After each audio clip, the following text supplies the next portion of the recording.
आप सभी को मेरा नमस्कार। आज मैं वीडियो बनाने जा रही हूँ सुमेलित कीजिए। ठीक है, सुमेलित कीजिए को उचित मिलान भी कहते हैं। तो मैं उचित मिलान के प्रश्न बनाने जा रही हूँ।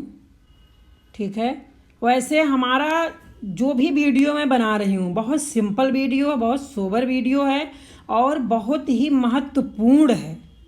इसमें जितने प्रश्न आपको मिलेंगे या जितने वीडियो आप मेरा देखेंगे बहुत बेजोड़ प्रश्न आपको मिलेंगे। और मैं सच कह रही हूँ, कोई भी एग्ज़ाम होगा, टीजीटी, पीजीटी, नेट, जेआरएफ, हमारे अगर जितना वीडियो मेरे चैनल पर पड़ा है अगर आप देखेंगे तो आपको हर पेपर में आए हुए प्रश्न नज़र आएंगे और यहीं से आएंगे भी। ये भी मैं दावे के साथ कह रही हूँ क्योंकि मैं इस पे काम करने के बाद वीडियो बनाती हूँ और तब चुनने के बाद मैं यहाँ प्रश्न रखती हूँ आपके सामने। ठीक है, तो चलती हूँ मैं। आज मैं वीडियो बना रही हूँ उचित मिलान पर। ठीक है, अब देखो, कला और बूढ़ा चाँद, नीला चाँद, अनुभव के आकाश में चाँद, चाँद का मुँह टेढ़ा है, ये सब किसका है ये आपको बताना है। ठीक है, ये कला और बूढ़ा चाँद किस कवि का है? तो आप ये देखिए, कला और बूढ़ा चाँद जो है वो का है ना, तो का तीसरा है। सुमित्रा नंदन पंत जी की लाइन है, रचना है। ठीक है, अब जो है नीला चाँद, नीला चाँद किसका है? तो शिव प्रसाद सिंह जी का है। ठीक, अनुभव के आकाश में चाँद, अनुभव के आकाश में चाँद, ये जो गा है इसका लीलाधर जगूड़ी जी हैं। और घा का कौन है? चाँद का मुँह टेढ़ा, तो ये जो है मुक्ति बोध जी हैं। ठीक है, ऐसे आपको यहाँ उचित मिलान के प्रश्न मिलेंगे। और आप देखिए, ऐसे पूरा मैं प्रश्न नहीं बोलती जाऊंगी क्योंकि आपको आंसर नीचे मिल रहा है तो आप खुद इसका मिलान करेंगे, आप खुद समझेंगे, लेकिन मैं 2-4 आपको बता दे रही हूँ। ठीक है, अब जैसे चंद्रबरदाई नाटक दूसरा प्रश्न है, तो ये कौन से कवि हैं इनके? यहाँ उचित मिलान आपको करना है। चंद्रबरदाई नाटक के कौन से कवि हैं, चंद्रबरदाई कवि के कौन से कवि हैं, यात्री उपनाम के कौन हैं रचनाकार? ठीक है, यात्री यात्रा वृत्तांत किसका है? तो ये आपको बताना है। जैसे का है आपको दूसरा चंद्रबरदाई नाटक। ठीक है, चंद्रबरदाई नाटक है भैरव प्रसाद गुप्त जी का। और खा का है चंद्रबरदाई कवि, ये है पृथ्वीराज रासो जी का। ठीक है, अब गा का है यात्रा उपनाम, गा का है नागार्जुन जी का। ठीक है, गा का है नागार्जुन जी का। और घा का है यात्री यात्रा वृत्तांत पदुमलाल पन्नालाल बख्शी। ठीक है, तो ये प्रश्न हो गए आपके। अब ऐसे ही आपको बहुत सारे प्रश्न हैं। जैसे आप देखेंगे, उर्मिला एकांकी, सत्यदेव शर्मा, उर्मिला काव्य, डॉक्टर लक्ष्मी नारायण लाल, उर्वशी एकांकी, रामधारी सिंह दिनकर, उर्वशी खंड काव्य, बालकृष्ण शर्मा नवीन। ठीक है, लेकिन ये यहाँ उचित मिलान नहीं हुआ है, उचित मिलान आपको करना है। ठीक है, अब उर्मिला एकांकी जो है ये सत्यदेव शर्मा का है।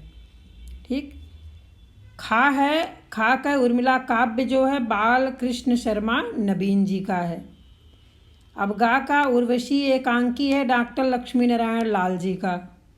ठीक है, और घा का है तीसरा रामधारी सिंह दिनकर। ठीक है, तो ये तो सभी बच्चों को पता है, वो अपना मिलान कर लेंगे, लेकिन आपको बहुत जो है इसको ईमानदारी के साथ करना। पहले आप खुद मिलाएंगे, बाद में आंसर के पास जाएंगे। ठीक है, तो इससे आपकी तैयारी अच्छी होगी। जैसे फूलों का गुच्छा कविता किसका है? ये भारतेंदु हरीश चंद्र का है। काले फूल का पौधा किसका है? ठीक है, ऐसे ऐसे आपको ये देखना है और आंसर लास्ट में देखना है, पहले आपको खुद समझना है। ठीक है, और मुझे विश्वास है कि हमारे चैनल पे पहला वीडियो है उचित मिलान का, इसलिए बहुत जो है आप ध्यान से इसको देखिएगा, और बहुत काम का वीडियो है, हर एग्ज़ाम में पूछा जाता है। सुमेलित कीजिए, उचित मिलान कीजिए। अब कितने पाकिस्तान उपन्यास किसका है? ठीक है, सेठ गोविंद दास का, मेहरुन्निसा परवेज़ का, नरेश मेहता की कमलेश्वर का, किसका है? ये आप बताएंगे। यहाँ पर आंसर दिया गया है। ठीक है, अब तुलसीदास एकांकी किसका है? ऐसे आपके आंसर भी तैयार होंगे। ठीक है, तुलसीदास आलोचना याद भी होगा आपको, गोस्वामी तुलसीदास, लोकवादी तुलसीदास। ठीक है, किसकी रचना है ये भी आपको पता चलेगा। तो इसका आंसर आपको यहाँ मिलेगा। ठीक है, आगे देखते हैं। अब हम ये आपको सारे प्रश्न हल करने हैं। ठीक है, मैं सारा हल नहीं करूँगी, आप खुद हल करेंगे इसको। ठीक, जैसे अंधेरे बंद कमरे किसका उपन्यास है? अब अंधेरे बंद कमरे जो है ये मोहन राकेश का उपन्यास है। ठीक है, और अंधेरे के जुगनू उपन्यास ये रांगे राघव जी का है। अब अंधेरे के सिलसिले कहानी संग्रह किसका है? ये ज्ञान प्रकाश जी का है। ठीक, और सूरजमुखी अंधेरे के उपन्यास किसका है? ये है कृष्णा सोबती जी का। ठीक है, तो ऐसे आपको तमाम प्रश्न जो है मिलेंगे। ये आपको खुद ही जो है इसको सॉल्व करना है। आंसर आपको नीचे मिलेगा। रक्षाबंधन का समय भी आ गया। अब ये देखिए, जैसे रक्षाबंधन कहानी। ठीक है, इधर रक्षाबंधन कहानी है, किस इनके कवि कौन हैं? ठीक है, इनके रचयिता कौन है? तो आपको ये बताना है। ये रक्षाबंधन कहानी के कवि हैं, रचयिता हैं प्रेमचंद्र जी। ठीक है, इनकी रचना है। और रक्षाबंधन नाटक भी है। रक्षाबंधन नाटक किसका है? इसमें कन्फ्यूजन हो जाते हैं बहुत सारे बच्चे। ठीक है, तो ये रक्षाबंधन जो है हरिकृष्ण प्रेमी जी का है। ठीक, अब गा आदमी नामा कहानी संग्रह के रचनाकार कौन है? तो ये हैं काशीनाथ सिंह जी। अब जिंदगी नामा उपन्यास किसका है?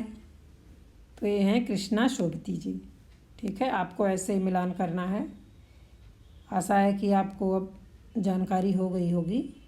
ठीक है, अब देखते हैं हम। जैसे यहाँ देखिए दिया गया है, युग की गंगा काव्य, बहती गंगा उपन्यास, आकाश गंगा काव्य, गंगा मैया उपन्यास। कौन उपन्यास है, कौन नाटक है, कौन गीत है, सबके नीचे आपको ये भी लिखा हुआ मिलेगा। ठीक है, एक एक प्रश्नों में आप अगर ध्यान से देखेंगे तो आपको वहाँ से 3 प्रश्न बना सकते हैं आप। ठीक है, अब जैसे काका, युग की गंगा काव्य किसका है? तो ये तो केदारनाथ सिंह जी का ही है। बहती गंगा उपन्यास किसका है? तो शिव प्रसाद रुद्र जी का है। ठीक है, तो ऐसे ही है प्रश्न, ये आपको सॉल्व करने हैं। आंसर आपके प्रश्नों के नीचे मिलेंगे। ठीक, बड़ी बड़ी आँखें एकांकी लक्ष्मी नारायण लाल की है कि पृथ्वीराज की आँखें एकांकी किसकी है? ये आपको बताना है। ठीक, भाव विलास पंडित राज जगन्नाथ, भामिनी विलास देव, विष्णु विलास ब्रजवासी दास, कौन है इसमें? ये आपको बताना है। मैं सही नहीं बता रही हूँ, आपको सही करना है। ठीक है, तो ये प्रश्न आपको नए आपके सामने आएंगे हमारी तरफ से। अब इधर है रस सारांश, महावीर प्रसाद द्विवेदी, रस विलास भिखारी दास, रस राज देव के रस रंजन मतिराम। ठीक है, तो रस सारांश के रचनाकार कौन है ये आपको बताना है। तो रस सारांश के रचनाकार हैं भिखारी दास जी। ठीक, अब रस विलास के रचनाकार कौन है? रस विलास के हैं देव। अब ये रस राज के कौन है? रस राज के मतिराम है। आपको याद रहेगा तो आप सब सही कर ले जाएंगे। ठीक है, इसलिए मैं ये प्रश्न दे रही हूँ। ज़्यादा तो इसमें से नहीं पूछा जाता, लेकिन जो आता है, अगर नहीं आता रहता है तो नंबर कट जाते हैं, मिलान में गड़बड़ी हो जाती है अक्सर। ठीक है, और ये रस रंजन का क्या है? महावीर प्रसाद द्विवेदी है। तो ठीक है, ऐसे ही प्रश्न आपके सामने मिलेंगे। ठीक, अब हैं, देखिए जैसे रंगारंग एकांकी, रंग में भंग काव्य, रूप रंग एकांकी, सुबह के रंग उपन्यास। मतलब रचना के आगे आपको ये भी पता चलेगा कि ये एकांकी है कि काव्य है कि नाटक है कि उपन्यास है। ठीक है, गीत है। ये बहुत अच्छी बात है। ठीक है, एक प्रश्न में आप कई प्रश्न बना सकते हैं। ठीक, अब इधर है कवि कंठाभरण, कविकुल कंठाभरण, कविकुल कल्पतरु, काव्य कल्पद्रुम। रचना देखिए कि सब कवि से है, लास्ट वाला काव्य से है, सब का से है। तो कवि कंठाभरण का क्यों कौन है रचनाकार? क्षेमेंद्र जी हैं। और कविकुल कंठाभरण के कौन हैं? दूल हैं। और कविकुल कल्पतरु के कौन हैं? चिंतामणि जी हैं। ठीक, और काव्य कल्पद्रुम के कौन है? कन्हैयालाल पोद्दार हैं। ठीक है, तो बहुत ही महत्वपूर्ण प्रश्न है और आप लोग इसको बहुत अच्छे से करिएगा और पढ़िएगा और सॉल्व करिएगा। ठीक है, हर एग्ज़ाम में मिलेंगे आपको यहाँ से ज़रूर प्रश्न, और मैं इसका वीडियो और बनाऊँगी। आप लोगों को जैसा लगेगा आप बताइएगा, तो उसी हिसाब से मैं और इस पे काम करूँगी और निकालूँगी ऐसे प्रश्न। अब जैसे अर्धनारीश्वर काव्य संग्रह है, अर्धनारीश्वर निबंध संग्रह, अर्धनारीश्वर उपन्यास भी है, तुमने कहा था काव्य संग्रह है। ठीक है, अब इसमें कन्फ्यूजन कितना ज़्यादा हो जाता है, समझ में आया? अब ये अर्धनारीश्वर है का, तो इसके कौन है? जयशंकर प्रसाद जी। खा का अर्धनारीश्वर है दिनकर जी का, और गा का है अर्धनारीश्वर उपन्यास विष्णु प्रभाकर का। एक काव्य संग्रह, एक निबंध संग्रह, एक उपन्यास है, एक तुमने कहा था ये भी काव्य संग्रह है।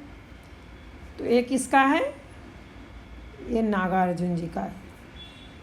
तो ठीक है, आज का वीडियो मैं सुमेलित कीजिए वाले पे यहीं समाप्त करती हूँ। 57 प्रश्न आपके सामने है और इसको आप सॉल्व करिएगा और अपनी प्रतिक्रिया दीजिएगा।